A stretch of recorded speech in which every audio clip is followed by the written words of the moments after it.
Captain Jake Morrison stared out the viewing window of his ship as the massive space station grew larger ahead of them. Kepler Prime was unlike anything built by humans.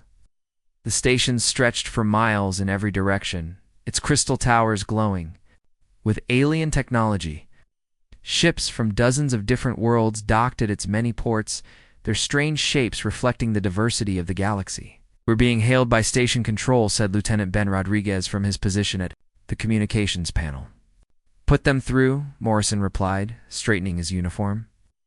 The blue and silver of the Earth Defense Force looked plain compared to the elaborate outfits worn by other species. But it was clean and practical. The main screen flickered too. Life, showing a being with 4 arms and skin that shimmered like oil on water. The Altarians spoke in perfect English, though their voice carried a musical quality that no human throat could produce. "Earth Vessel Constitution. You are cleared for Docking Bay 7. Ambassador Parker is expected in the council chambers in 2 hours. Understood, Kepler Prime? We'll be there on time." Morrison cut the connection and turned to his crew. "They were good people, all of them." Rodriguez had served with him for 3 years. Commander Claire Watson, his second-in-command, was one of the best tactical minds in the fleet. Tony Mitchell kept their engines running better than factory specifications. Dr. Karen Shaw had saved more lives than Morrison could count, but none of that mattered to the other species in the galaxy. To them, humans were cowards. The docking procedure went smoothly. Morrison had done this many times before, but it never got easier. Walking through the station's corridors, he could feel the stares of other beings. Some looked at him with curiosity. Others with barely hidden contempt. A group of Kraxan warriors, their scales gleaming like armor, stepped aside as he passed. One of them made a sound that might have been laughter.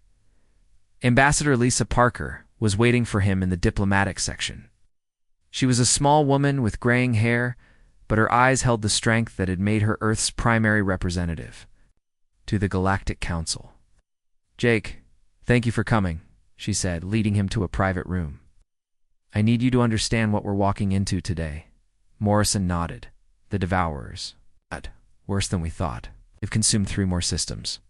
In the past month, the Council is scared, and when they're scared, they look for someone to blame, and that someone is usually us." Parker sat down heavily in a chair that seemed designed for beings much larger than humans. "It's been 50 years since first contact. Jake, 50 years, and they still see us as the species that talks too much and fights too little." Morrison remembered the stories from the history books. When humanity first encountered the Galactic Council, Earth's leaders had been cautious. They asked questions, wanted to understand the political situation, requested time to study the various species and their cultures. To the other members of the Council, this looked like fear. The reputation had only grown worse over the years. When the Kraxan Empire went to war with the Vegan Collective, humans had offered to mediate instead of choosing sides. When pirates attacked Council shipping lanes, Earth's response was to improve security and tracking systems rather than launch immediate retaliation. Every time humans chose diplomacy over violence, the galaxy saw cowardice. "The funny thing is," Parker continued, "we've never actually refused to fight when it mattered. We just prefer to think first. Try explaining that to a Kraxan warrior." "I've tried. Believe me, I've tried." They made their way to the council chambers, a vast circular room with seats arranged in tiers. Representatives from hundreds of worlds filled the space, their various forms creating a bizarre spectacle of galactic diversity. Morrison took his place in the observers section, while Parker joined the other ambassadors on the main floor. The session was called to order by Admiral Zephyr, the current head of the Council's military forces. The Altarian's forearms moved in complex patterns as he spoke, a gesture that conveyed both authority and urgency. "Fellow beings of the Council," Zephyr began, his voice carrying clearly through the chamber's acoustics, "we face a threat unlike any in our recorded history. The machines that call themselves Devourers have now consumed 17 star systems. Billions of lives have been lost." A holographic display showed the galaxy's edge, where red marks indicated the Devourers' advance. The pattern was methodical, systematic. Each conquered system provided resources for the next attack. We know little about their origins, Zephyr continued. They appear to be artificial intelligences housed in mechanical bodies, but they show adaptability that suggests something more complex. Most disturbing is their apparent ability to learn from each encounter with our forces. A Kraxan representative stood, his massive form imposing even in the diverse assembly. Admiral Zephyr. The Kraxan Empire has lost 12 battle fleets to these machines. Our warriors fight with honor, but the enemy shows no honor in return. They use trickery and deception, as do we all when survival is at stake, replied a melodious voice. Morrison recognized the speaker as a vegan, one of the few species that seem to appreciate human caution. Vegan Collective speaks wisdom, said another representative, this one from a species Morrison didn't recognize. But wisdom alone will not stop the devourers. We need action. Admiral Zephyr gestured for silence. The Council's military advisors have developed a plan. We will send reconnaissance forces to gather intelligence on devourer tactics and technology. This information will be vital for planning our defense. Who will lead these reconnaissance? Missions, asked the Kraxan. Call for volunteers from all member species. Missions will be dangerous, but the information gained could save countless lives. Morrison watched as representatives from various species stood to volunteer there. Fleets. The Kraxan, despite their recent losses, offered 3 battle groups. The Altarians pledged their fastest ships. Even smaller species offered what they could. When the call came to the human section, Parker stood slowly. The Earth delegation requests time to consult with our government before committing forces to this operation. The silence that followed was deafening.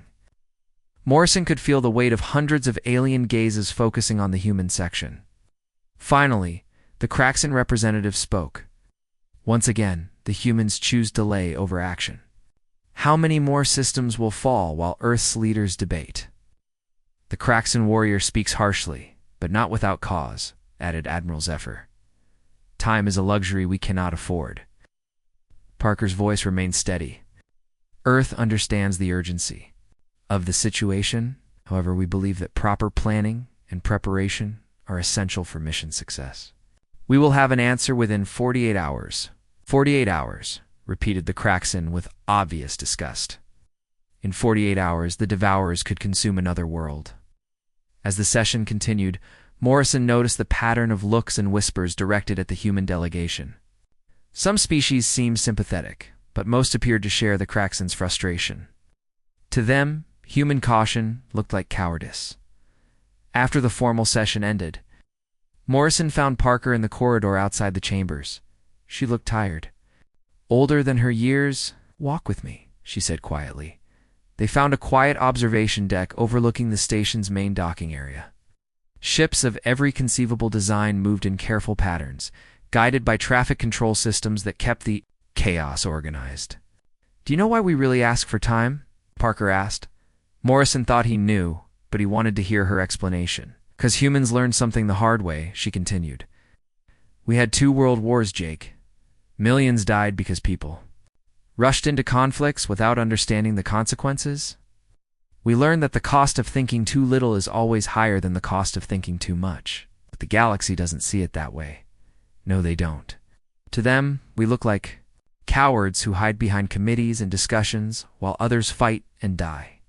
Morrison watched a Kraxan battlecruiser undock from the station. Its hull was scarred from recent combat, proof of the warrior species' willingness to fight. The ironic thing, Parker said, is that we're not afraid to fight. We're afraid to fight badly. What do you mean? Earth's military doctrine is based on Sun Tzu's teachings. Know yourself and know your enemy. We don't rush into battle because we've learned that the side with better information usually wins. Morrison nodded. He'd studied the same military theories at the academy. But try explaining that to a Kraxan. Warrior who sees honor in direct combat, or an Altarian who believes that superior technology guarantees victory. So what happens now? Parker sighed. Now we go back to Earth and tell them what we've learned. The Council will probably vote to limit human involvement in the anti-devourer campaign. They'll see it as protecting themselves from our unreliability. And if they're wrong about the devourers, then a lot of good beings are going to die because they couldn't tell the difference between cowardice and wisdom. Morrison looked out. At the stars beyond the station, somewhere out there, machines were consuming worlds and killing billions. And somewhere else, human leaders were probably having long meetings about the best way to respond. Maybe the galaxy was right. Maybe humans were cowards, or maybe they were the only species smart enough to be afraid of the right things. 3 months had passed since the meeting at Kepler Prime, and the news from the galactic rim grew worse each day. Captain Jake Morrison stood in the bridge of the EDS Liberty reading the latest intelligence reports. The numbers were staggering. "Sir, another message from Fleet Command?" said Lieutenant Ben Rodriguez, his voice tight with concern. Morrison accepted the datapad and scanned the contents. The Rigel system had fallen. Entire Craxon, 3rd Fleet, 12 battlecruisers, and 30 support vessels had been destroyed in less than 4 hours. Only 3 ships escaped to tell the story. "What did the survivors report?" asked Commander Claire Watson, moving to stand beside Morrison's command chair. "The same thing we've been hearing from every engagement," Morrison replied. "The Devourers seem to know what they're going to do before they do it. Every tactic the Craxon used was countered perfectly." Tony Mitchell looked up from his engineering station. "How is that possible? I mean, the Craxon have been fighting wars for thousands of years. They're not exactly predictable." "That's what has everyone worried," Morrison said. "Either these machines are incredibly advanced, or there's something about them we don't understand." On Earth, President Helen Carter was having the same conversation with her military advisors. The holographic display in the Situation Room showed the current state of the galaxy with red markers indicating Devourer-controlled systems. The pattern of advance was becoming clearer, and it was not encouraging. "General Collins, what's your assessment?" President Carter asked. General Peter. Collins was a thin man with gray hair and sharp eyes that had seen too many wars. "Madam President, based on the intelligence we've gathered, I believe we're dealing with an enemy that learns from each encounter. Traditional military tactics are failing because the Devourers adapt to them. Adapt how? Our deep space reconnaissance. Drones have been monitoring the battle sites," Collins said, bringing up new data on the display. "The machines appear to analyze wreckage, communications intercepts, and even the behavioral patterns of enemy commanders. They're building a database of galactic military doctrine." Dr. Amanda Foster, Earth's leading expert on alien biology, stepped forward. "General Collins is correct, but I think there's more to it. I've been studying the recovered Devourer fragments from the Vega incident last month." The president nodded. The Vega incident had been humanity's first direct encounter with the Devourers.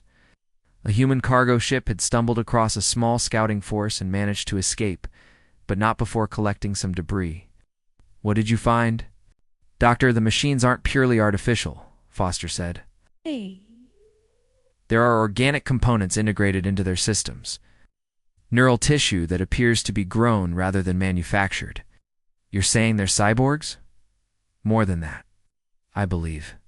The organic components are the remains of a species that achieved a form of technological transcendence. They merged with their machines, but something went wrong. Instead of becoming something greater, they became something that only knows how to consume and grow." General Collins studied the data Foster had provided. That would explain their learning. Ability. Organic neural networks combined with machine processing power. And it explains why conventional tactics fail, Foster added. They're not just analyzing data. They're thinking, adapting, evolving with each battle. While Earth's leaders debated strategy, Captain Morrison was dealing with more immediate concerns. The Liberty had been assigned to patrol the outer colonies. Watching for signs of Devourer scouts was dangerous work, but Morrison preferred it to sitting in meetings. "Captain, we're receiving a distress signal," announced Rodriguez. "It's coming from Research Station Delta 7. Morrison knew the station. It was a joint council facility studying hyperspace phenomena, located in a system that was supposed to be far from Devourer activity. How far out are they? 6 hours. At maximum warp? Morrison considered the situation. His orders were to avoid direct contact with Devourer forces and report any sightings to Council Command. But 6 hours was a long time, and research stations didn't send distress signals lightly. "Rodriguez, try to raise the station." Get me a direct line to whoever's in charge. After several minutes of static, a voice came through the speakers. It was clearly alien, but speaking English with the precise pronunciation that marked it as Altarian. This is Station Commander Nix Veltar. We are under attack by unknown mechanical forces. Our defenses are failing. We have 43 beings aboard, including civilian researchers from 12 different species. Morrison looked at Watson. Her expression told him she was thinking the same thing he was. Commander Veltar, this is Captain Morrison of the Earth Defense Ship, Liberty. You're 6 hours out. Can you hold that long? Negative, Captain. Our shields are down to 30%. The attacking force appears to be probing our defenses, learning our response patterns. I estimate we have less than 2 hours before they breach our hull. Morrison made his decision. All hands battle stations. Tony, I need everything you can give me from the engines. Claire, start working on tactical options, Sir Rodriguez said quietly. Our orders were to avoid engagement. Our orders were also to preserve life when possible. 43 beings are about to die if we don't do something. The Liberty jumped to warp, pushing its engines harder than recommended. In the engineering section, Tony Mitchell and his team worked frantically to keep the systems stable while Dr. Karen Shaw prepared the medical bay for potential casualties.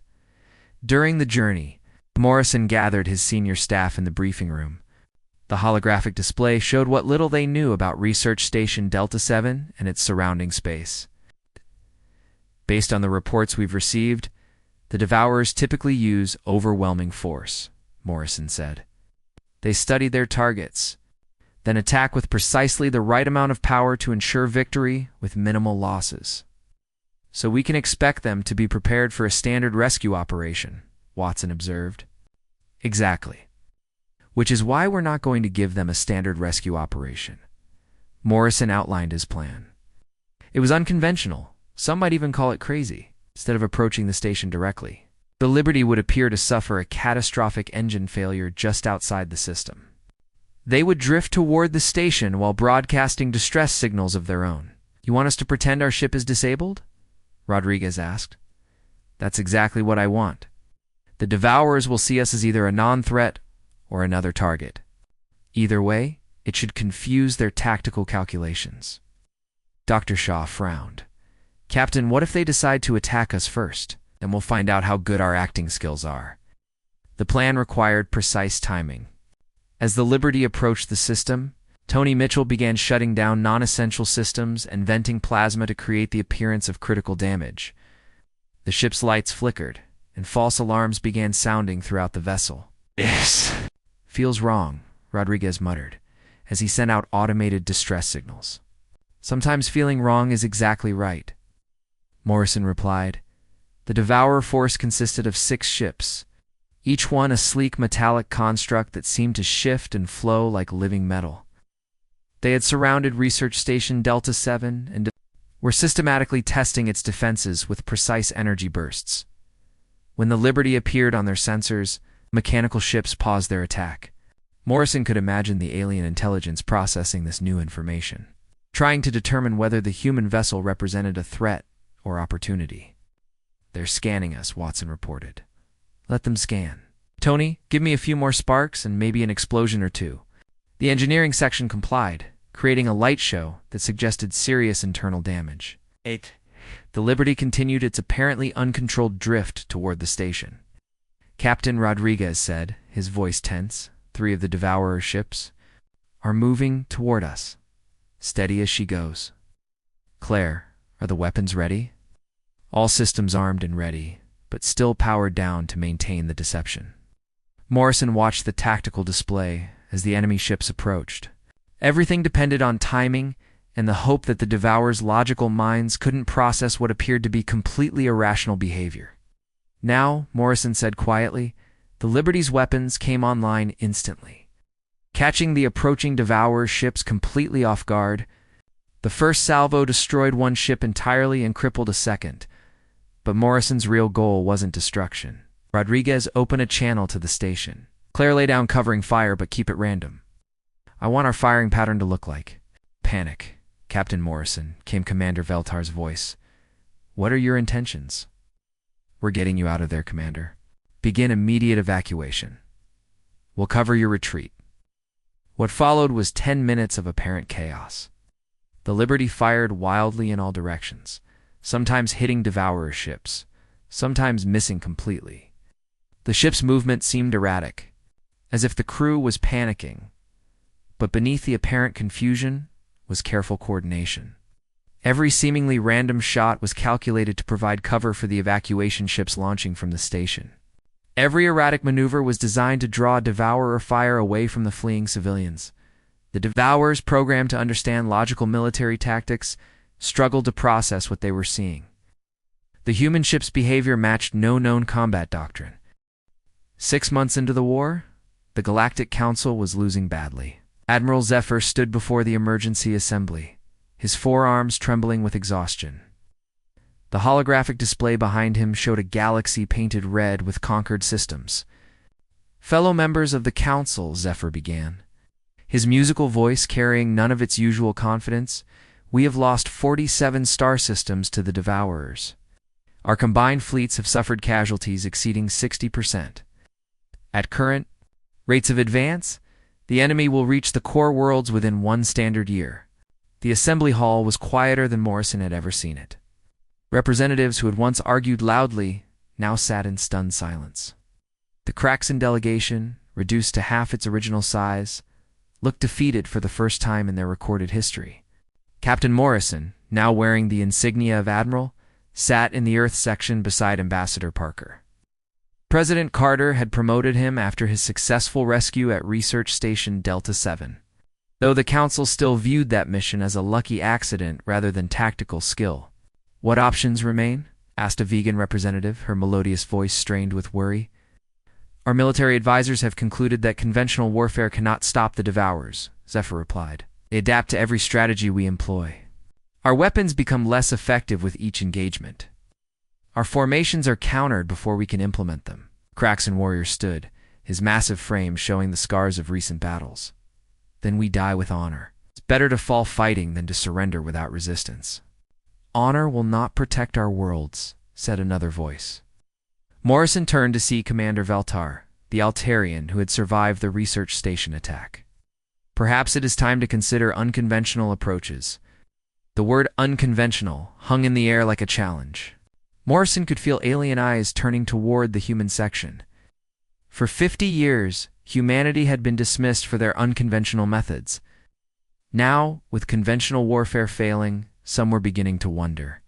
"Are you suggesting we adopt human tactics?" asked the Kraxan, his tone making it clear what he thought of that idea. "I am suggesting we consider all options," Veltar replied calmly. "The human rescue operation at my station succeeded where our standard defensive measures failed." Admiral Zephyr's forearms moved in a pattern Morrison had learned indicated deep consideration. "The Council has indeed discussed this possibility. However, human methods appear to rely on deception and apparent cowardice. Such tactics are difficult for honor-based species to accept." Morrison stood up. He had not planned to speak, but something about the situation demanded it. "With respect, Admiral Zephyr, we don't ask anyone to abandon their honor. We ask them to expand their definition of what honor means." The assembly turned to look at him. Morrison had addressed the Council before, but never during a full emergency session. "Explain yourself, Admiral Morrison," Zephyr said. Morrison walked to the center of the hall, feeling the weight of hundreds of alien gazes. Every species in this council has a proud military tradition. The Kraxan value courage in battle. The Altarians prize technological superiority. The vegans emphasize tactical precision. Nods and gestures of agreement rippled through the assembly, but humans learned something different from our wars. We learned that the greatest courage is not charging into battle. The greatest courage is accepting that you might look weak in order to protect what you love. "Pretty words," growled the Kraxan representative. "But how does looking weak defeat an enemy?" "Because the Devourers are machines that learn from predictable behavior," Morrison replied. "Every time you use the same tactics, they become better at countering them. But if your tactics appear random, irrational, even cowardly, they cannot predict what you will do next." Ambassador Parker stood to join Morrison. "The Council has received a formal request from President Carter. Earth is prepared to share our tactical knowledge and coordinate a joint defense effort. But we need full cooperation from all member species. What kind of cooperation? Asked Zephyr. The kind that might hurt your pride, Parker said bluntly. Human tactics work because we are willing to appear defeated when we are actually winning.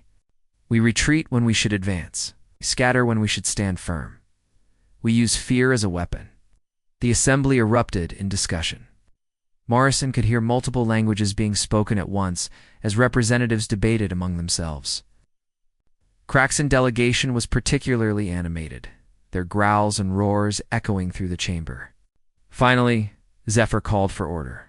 The Council will consider Earth's proposal. However, time is not on our side. The Devourers continue their advance while we debate. Then let us offer a demonstration, Morrison said. Give us one system, one battle, one chance to show what human tactics can accomplish. 3 days later, Morrison found himself aboard the EDS Constitution, flagship of Operation Shepherd. President Carter had chosen the name to reflect humanity's role as protectors rather than warriors. Admiral Sam Henderson, Earth's most experienced fleet commander, was in overall command of the operation. Henderson was an old-school officer who understood both human psychology and alien cultures. He had fought in the corporate wars, negotiated with pirates, and somehow convinced the Council to let him try his unconventional approach. The Vega system is our testing ground, Henderson explained to his staff during the mission briefing. Intelligence reports indicate a major Devourer force is moving toward the system. The Council's 7th Fleet is already there, commanded by Admiral Thrix of the Altarian Navy. Morrison studied the tactical displays. What's our official mission? Status. Officially, we're providing support for a conventional defense. Unofficially, we're going to show the galaxy what humans can do when we stop pretending to be what they want us to be. The Constitution led a fleet of 30 human ships toward the Vega system. Each vessel carried mixed crews of humans and volunteers from other species. Commander Velter had requested assignment to Morrison's ship, along with several other aliens who had witnessed human tactics firsthand. Admiral, we're receiving transmission from Admiral Thrix, reported Lieutenant Rodriguez, now serving as Henderson's communications officer. Put him through. The main screen showed an Altarian in ornate military dress. Admiral Thrix's forearms moved in patterns that conveyed both authority and skepticism. Admiral Henderson, welcome to the Vega system. My fleet is prepared for standard defensive deployment. What are your intentions? Admiral Thrix, we're going to do something that might look strange to your forces. We need you to trust us, even when it appears we're acting like cowards. Thrix's skin color shifted to a pattern Morrison had learned, indicated confusion. Explain. When the Devourers arrive, we're going to run away. We need your fleet to follow our lead.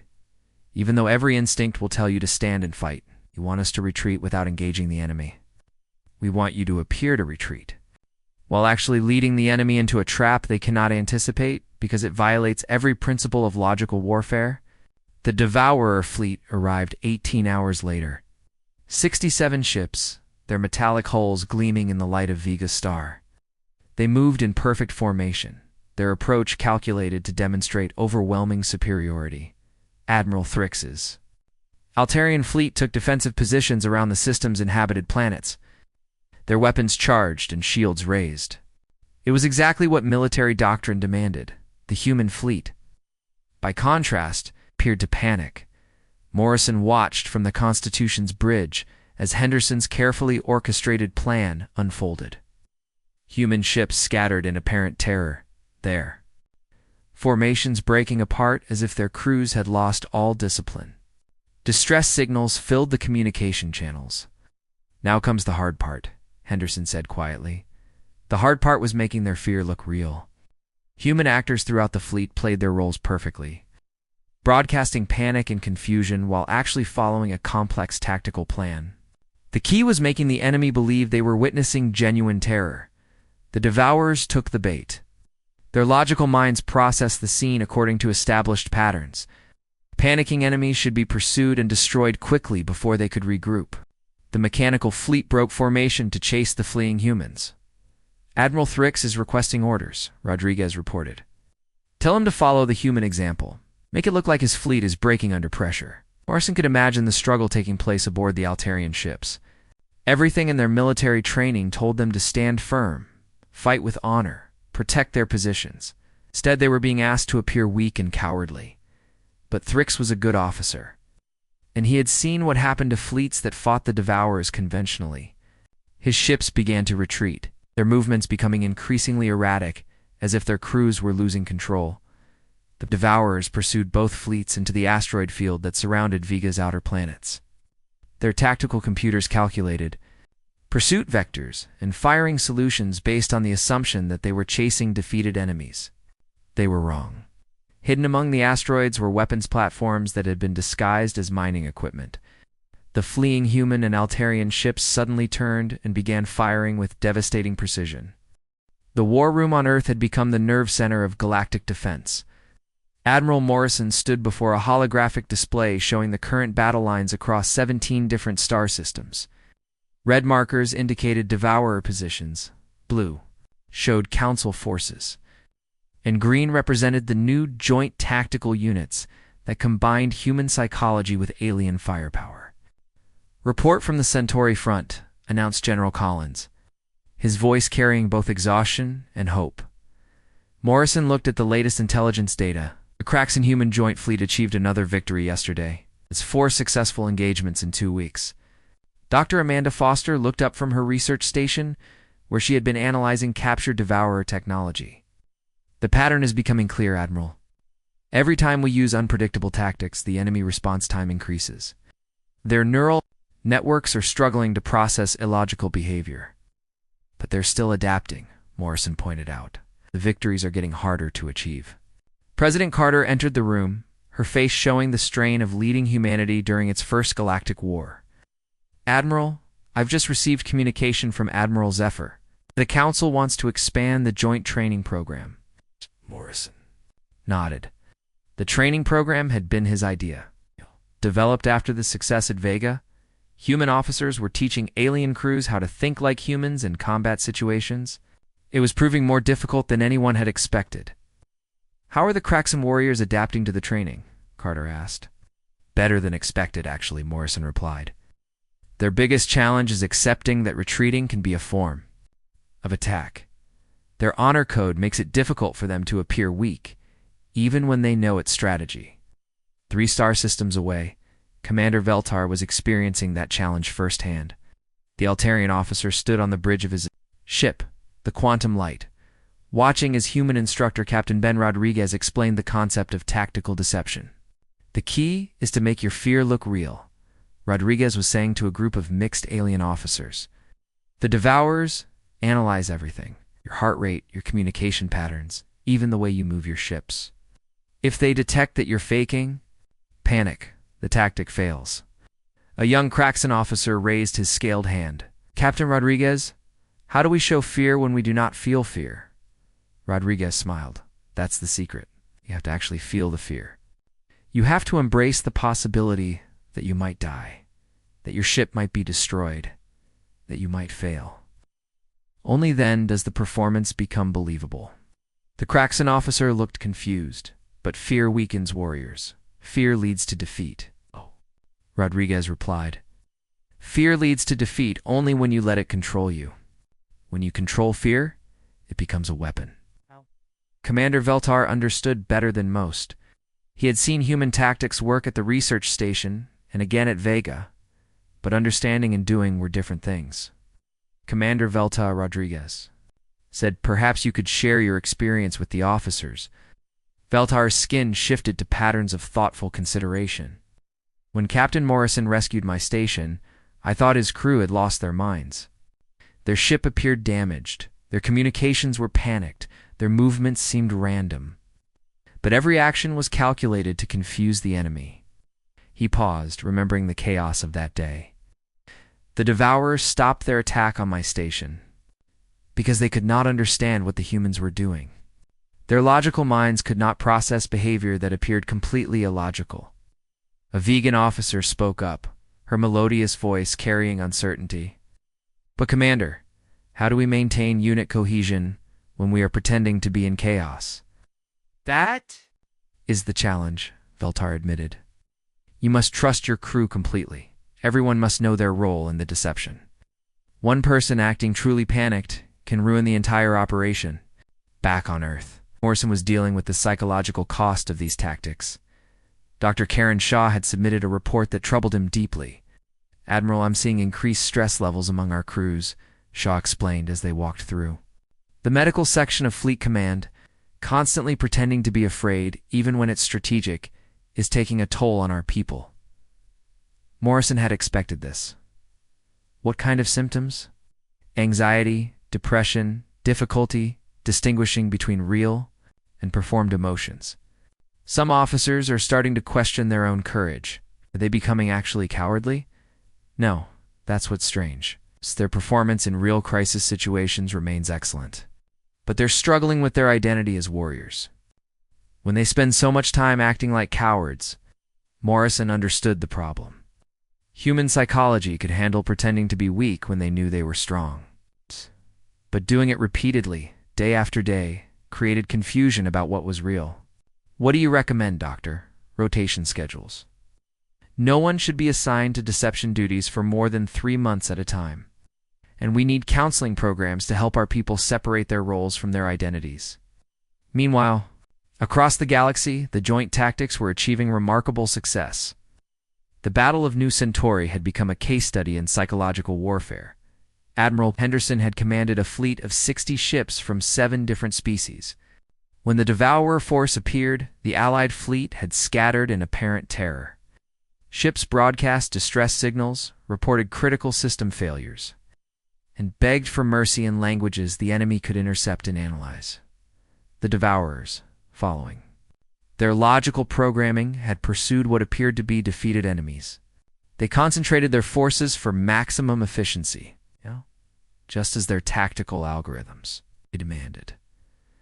But the scattered Allied ships were actually following a complex pattern that herded the Devourer fleet toward a carefully prepared ambush, hidden.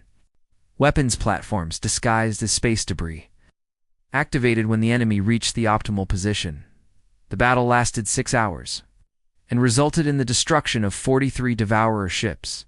More importantly, it demonstrated that multiple species could coordinate psychological tactics effectively. However, the victory came with unexpected complications. Admiral Henderson reported his communications officer were receiving protests from the Regellian Assembly. "They're claiming our tactics violated the laws of honorable warfare." Henderson sighed. Some species were having difficulty accepting that deception could be a legitimate military tactic. "What specifically are they protesting?"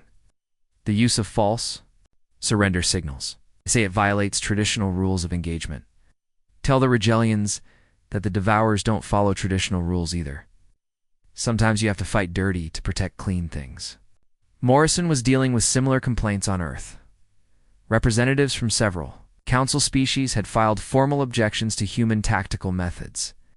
"They say we're corrupting their military traditions," Ambassador Parker reported during a secure communication from Kepler Prime. "Some species are threatening to withdraw from the joint program." "What's your assessment, Lisa?" "They're scared, not of the Devourers, but of what they're becoming. These tactics force them to act against everything their cultures value." Morrison thought about Dr. Shaw's report on human psychological stress. If their own people were struggling with these tactics, how much harder must it be for species with completely different value systems? "Maybe we need to adjust our approach," Morrison said. "Instead of trying to make aliens act like humans, maybe we should find ways to make human tactics work with alien psychology." The breakthrough came from an unexpected source.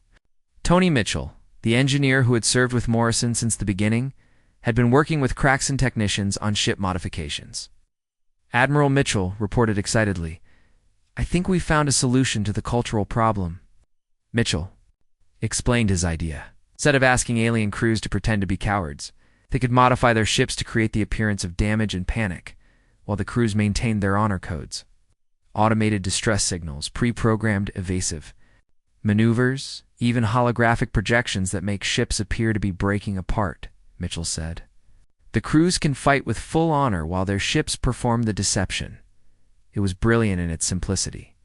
The psychological warfare would be handled by technology. While organic crews could maintain their cultural values, the first test came at the Proxima system, where a joint fleet used Mitchell's modifications against a Devourer reconnaissance force. Kraxan warriors fought with their traditional courage while their ships bracked panic signals and performed seemingly random evasive patterns.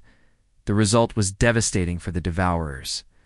Their adaptive systems tried to analyze behavior that combined genuine warrior honor with artificial cowardice.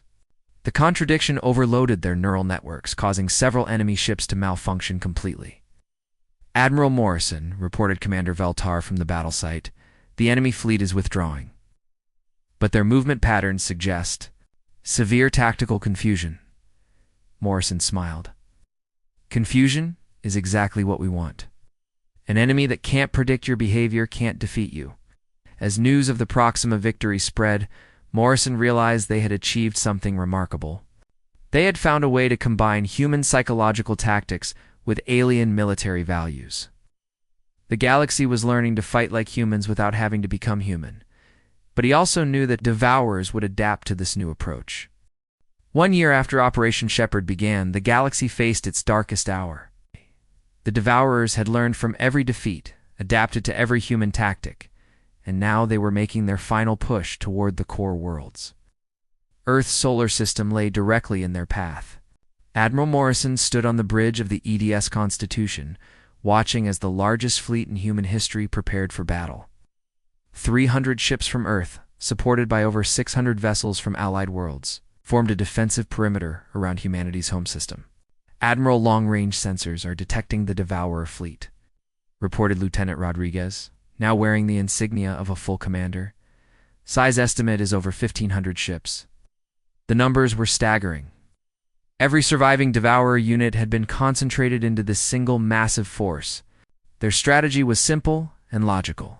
Destroy Earth, the source of the psychological tactics that had been causing them so much trouble. Admiral Henderson sends his compliments, announced Commander Watson from her communications station. All fleet units are in position and ready to execute Operation Final Stand. Morrison nodded. The name had been President Carter's choice, though the operation itself was anything but a traditional last stand. After months of planning, they had developed the most complex deception in military history. On Earth's surface, President Carter stood in the Emergency Command Center, surrounded by screens showing the approaching battle. Dr. Amanda Foster was at her side, providing scientific analysis of the enemy force. Madam President, Foster said, the Devourers have modified their ships since our last encounter. They appear to have added additional processing power to counter our psychological tactics.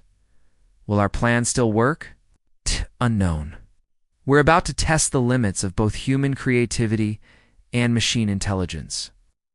The Devourer fleet entered the outer solar system with overwhelming confidence. Their adaptive algorithms had processed every human tactic used in the past year. They had calculated counter-strategies for feints, false retreats, and technological deceptions. Their neural networks were prepared for anything humans might attempt. They were wrong. Admiral Morrison activated the fleet-wide communication system. All ships. This is Morrison.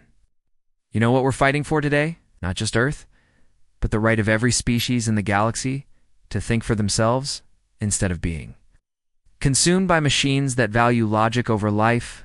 The response came from hundreds of voices speaking dozens of languages, but the message was the same. They were ready. Begin Operation Final Stand. Morrison ordered. What followed appeared to be the most spectacular military disaster in galactic history. The human fleet scattered immediately, their formations breaking apart as if the crews had panicked at the sight of the massive enemy force. Ships broadcast emergency signals, reported critical system failures, and began fleeing toward the inner planets in apparent terror. The allied vessels from other species followed the human example, their modified systems creating the appearance of chaos while their crews maintained their honor. Kraxan warriors roared battle cries even as their ships appeared to flee. Altarian commanders issued formal challenges while their vessels broadcast distress signals. To any observer, it looked like the complete collapse of galactic resistance. The Devourers took the bait perfectly. Their logical minds processed the scene according to established patterns. The enemy was broken, fleeing in disorder. Standard. Tactical doctrine called for immediate pursuit to prevent regrouping. The mechanical fleet surged forward, concentrating their forces for maximum efficiency. Every ship moved toward Earth, following the retreating human vessels that seemed to be running for their homeworld in desperation. Enemy fleet is entering the inner system, Watson reported. All units are maintaining deception protocols. Morrison watched the tactical display as 1,500 Devourer ships poured into the space between Mars and Earth. They were moving exactly where the humans wanted them to go. Admiral Rodriguez said quietly, "I'm detecting some unusual readings from the asteroid belt." Morrison smiled. "Those aren't asteroids, Commander." The truth was revealed in stages, designed to maximize the psychological impact on the enemy's adaptive systems. First, the fleeing human ships suddenly stopped running and turned to fight with devastating coordination. Their apparent panic had been perfect positioning for a massive ambush. Second, the asteroids throughout the inner system revealed themselves to be hidden weapons platforms. Each one disguised so perfectly that even the Devourer's advanced sensors had been fooled.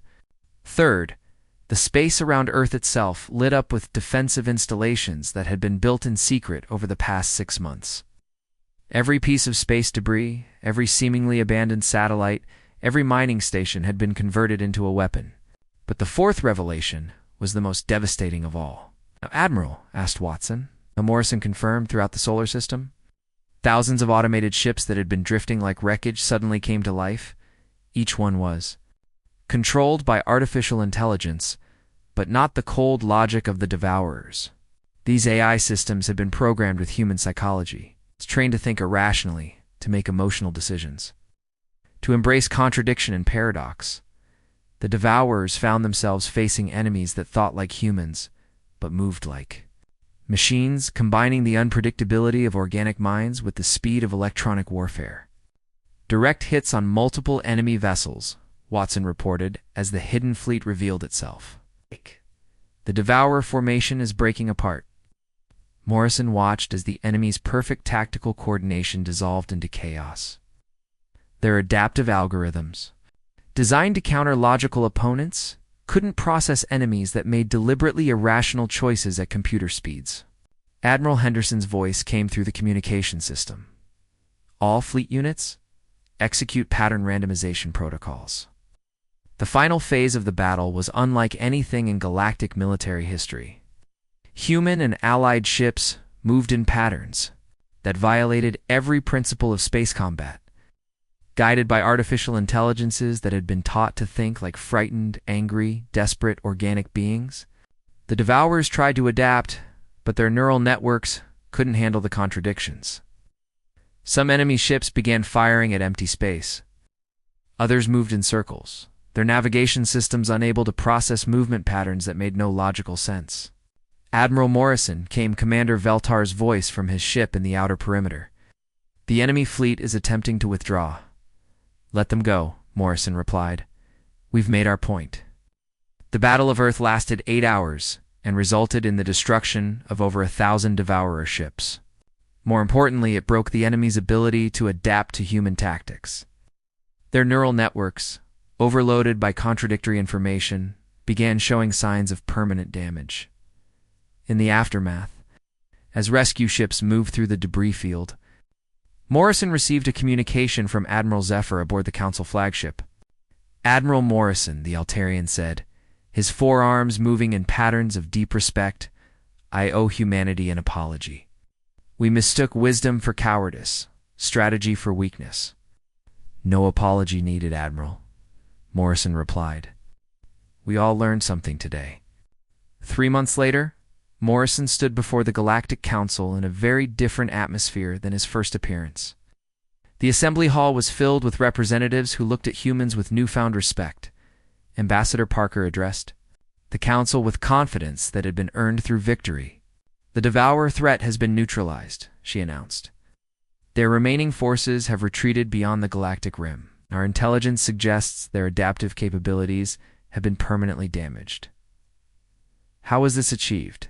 asked a Regelian delegate. Dr. Foster stepped forward to explain. The Devourers were designed to learn from logical behavior. When we forced them to process truly irrational actions at high speed, their neural networks experienced what we call psychological cascade failure. They literally thought themselves into malfunction. Implications were staggering. Humanity had not just won a war, it had proven that organic creativity could triumph over artificial logic. President's message to the council was broadcast throughout the galaxy. For 50 years you called us cowards because we preferred to think before we fought. Today you learned that thinking is the greatest courage of all. The transformation in galactic politics was immediate and permanent. Human psychological tactics became standard training for all council military forces. Earth's diplomatic corps, once dismissed as overly cautious, became the galaxy's premier negotiators and strategists. Morrison found himself appointed as the council's first director of psychological warfare, tasked with teaching other species how to think like humans when facing adaptive enemies. But perhaps the most important change was in how the galaxy understood courage itself. In the years that followed, children throughout the council worlds learned a new definition of bravery. Courage was not the absence of fear, but the wisdom to use fear as a tool. Strength was not the ability to fight, but the intelligence to win without fighting when possible. The species that had once been labeled cowards became the teachers of a new kind of warfare, one based on the understanding that the mind was the most powerful weapon in the universe. Admiral Morrison, now in his 60s, often reflected on the irony.